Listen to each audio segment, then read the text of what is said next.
కార్మిక సభ్యత్వానికి రాజీనామా చేస్తూ నిర్ణయం తీసుకోవడం జరిగింది. మీ అందరికీ కూడా ఈ రాజీనామా లేఖను చూపించడం జరిగింది. దీన్ని జగన్మోహన్ రెడ్డి గారికి పంపించి నా రాజీనామాని ఆమోదించవలసిందిగా కోరుతూ ఆయనకి ఈ లేఖను పంపించడం జరుగుతుంది.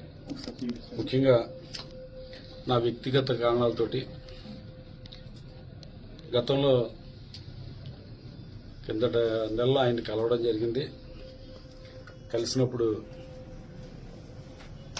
ఆ రోజు ఆయన్ని మే నెల దాకా మరి పార్టీ కార్యక్రమాలు అయ్యి అని చెప్తున్నారు. మే నెల దాకా సమయం అని చెప్పి అడగడం జరిగింది.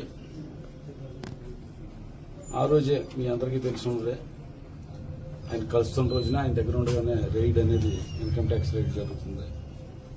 ఆ టైంలో కూడా ఏదన్నా చిన్న వాటి ధైర్యవచనాలు ఏమన్నా వస్తాయేమో అనుకున్నాను.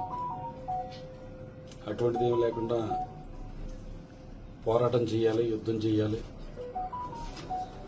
మళ్ళీ మనం అధికారంలోకి రావాలి అని చెప్పడం నాకు చాలా ఆశ్చర్యం కలిగించింది.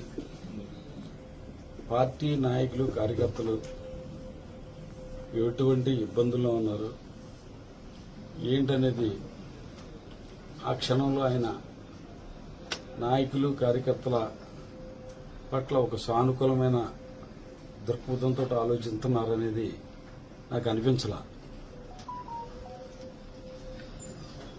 ఇప్పుడు కూడా మళ్ళీ ఆయన్ని సీఎం సీట్లో కూర్చోబెట్టాలి, దానికోసం మేము అందరం కూడా పోరాటం చేయాలని చెప్పి గతంలో ఆయన ఇంటి దగ్గరికి వచ్చి పార్టీలో జాయిన్ చేసుకున్నప్పుడు